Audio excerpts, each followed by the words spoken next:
Shalom, selamat sore, saudaraku yang dikasihi dan diberkati Tuhan. Mari kita luangkan waktu sejenak untuk mengikuti pembahasan firman Tuhan di dalam pelajaran sekolah sahabat kita hari ini yang berjudul Hal yang Menakutkan. Saudaraku, mari kita tunduk kepala sejenak. Tuhan Allah Bapa kami di sorga, syukur dan terima kasih untuk segala penyertaan dan berkat-Mu sepanjang hari kerja kami, dan saat ini kami boleh datang bersama-sama untuk mendengarkan bahasan firman Tuhan di dalam pelajaran sekolah sahabat kami hari ini. Kiranya Roh Suci Tuhan boleh menolong hati pikiran kami sehingga firman ini menjadi berkat, menjadi peringatan bagi kami. Terima kasih Tuhan, mohon ampun dosa kami, dan nama Tuhan Yesus kami berdoa. Amin. Saudaraku, minggu yang lalu kita belajar bahwa buku Ulangan sering dikutip oleh penulis-penulis di Perjanjian Lama, baik nabi-nabi, bahkan ada raja di dalam mengajak bangsa Israel untuk setia kepada Tuhan. Minggu ini kita pelajari lagi, ternyata buku Ulangan juga sering digunakan di dalam Perjanjian Baru. Ya, kita ambil contohnya.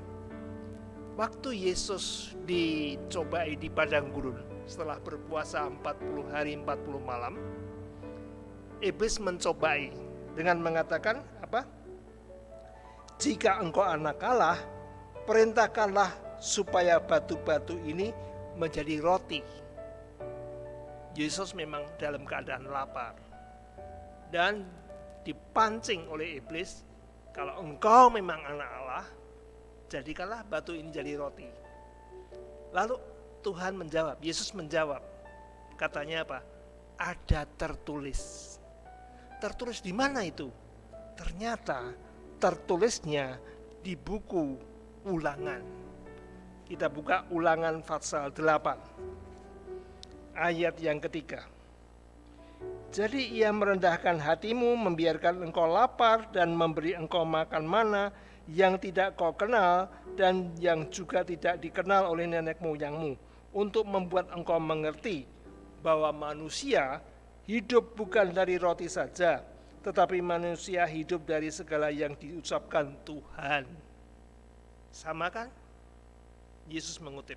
Lalu iblis melanjutkan lagi, membawa ke tempat bubungan bait Allah dan memancing supaya menjatuhkan diri. Nanti malaikat Tuhan akan menatang engkau. Lalu Yesus menjawab, ada tertulis, janganlah engkau mencobai Tuhan Allahmu. Dikutip dari mana itu? Ulangan 6 ayat 16.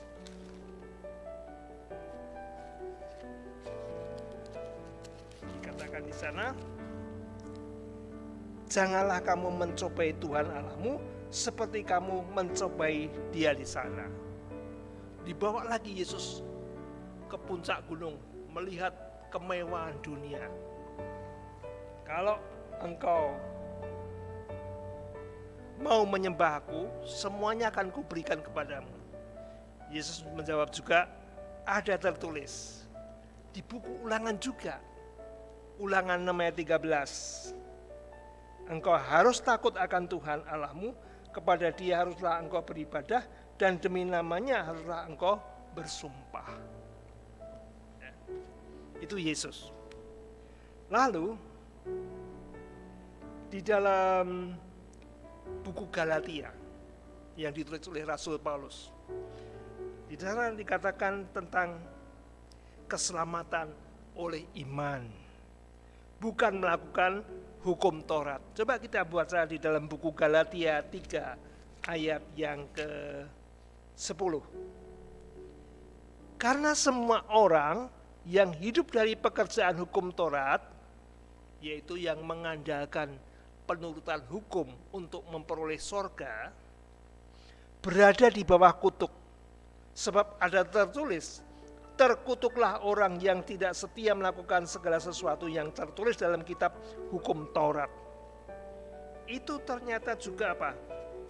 Mengutip dalam buku Ulangan pasal 27 ayat 26.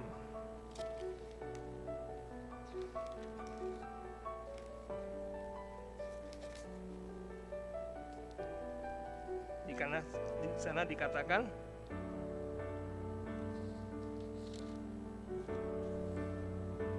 terkutuklah orang yang tidak menepati perkataan hukum Taurat ini dengan perbuatan, dan seluruh bangsa itu harus berkata amin. Apa ada orang yang bisa melakukan hukum Taurat 100%? Kalau tidak 100%, tidak murni, tidak suci. Apa ada orang yang bisa? Kalau ada orang yang mengandalkan itu untuk mencapai keselamatan, dikatakan terkutuklah. Kemudian di dalam buku Ibrani yang ditulis juga Rasul Paulus, buku Ibrani berisi nasihat yang panjang mengenai kesetiaan kepada Tuhan. Tetaplah setia kepada Tuhan.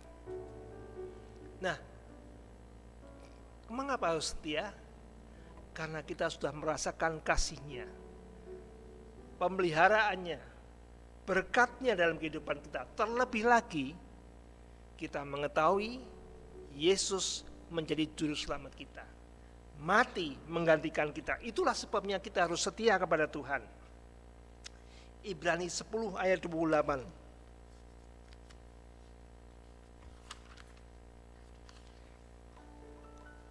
Ibrani 10 ayat 28, jika ada orang yang menolak hukum Musa, ia dihukum mati tanpa belas kasihan atas keterangan 2 atau 3 orang saksi. Ayat 31, ngeri benar kalau jatuh ke dalam tangan Allah yang hidup. Orang yang mengandalkan hukum Taurat, hukum Musa untuk mencapai keselamatan. Lalu ada orang yang menolak, ia dihukum mati kalau menolak hukum Musa. Tapi harus ada keterangan dua saksi. Ya.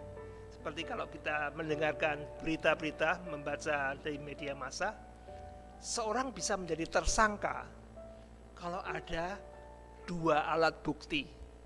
Kalau satu tidak bisa. Minimal 2 alat bukti. Begitu juga dengan orang yang menolak hukum Musa, akan dihukum mati kalau ada 2 keterangan saksi. Ya. Ini sama dengan Ulangan 17 ayat 6 yang mengatakan,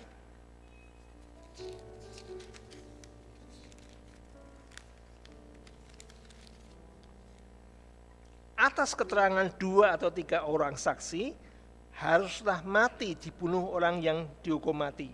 Atas keterangan 1 orang saksi saja, janganlah ia dihukum mati. Nah, sekarang kalau dalam Ibrani 10 ayat 29, lebih berat ini. Betapa lebih beratnya hukuman yang harus dijatuhkan atas dia yang menginjak-injak anak Allah, yang menganggap najis darah perjanjian yang menguduskannya, dan yang menghina Roh Kudus, Roh kasih karunia. Ini lebih berat kalau orang menolak Yesus, orang menghina Yesus, menolak Roh Kudus-Nya, akan lebih berat hukumannya. Artinya, kita yang sudah tahu tentang kebenaran, tahu pengorbanan Yesus, kemudian kita tidak setia, meninggalkan Tuhan, maka hukuman kita lebih berat daripada orang yang belum mengenal Yesus Kristus. Rasul Paulus mengutip dalam Ulangan 32 ayat 30 sampai 35.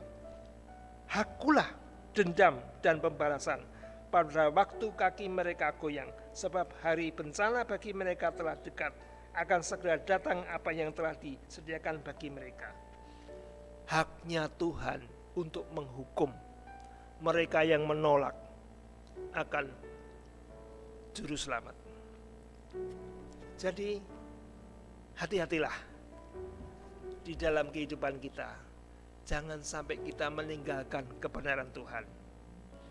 Buku Ulangan adalah pesan-pesan Musa kepada bangsa Israel untuk melakukan ketetapan perintah Tuhan. Semoga dalam kehidupan kita juga akan setia mengikuti perintah, menuruti perintah-perintah Tuhan, agar kita mendapatkan mahkota kehidupan di kerajaan sorga. Tuhan memberkati kita. Amin.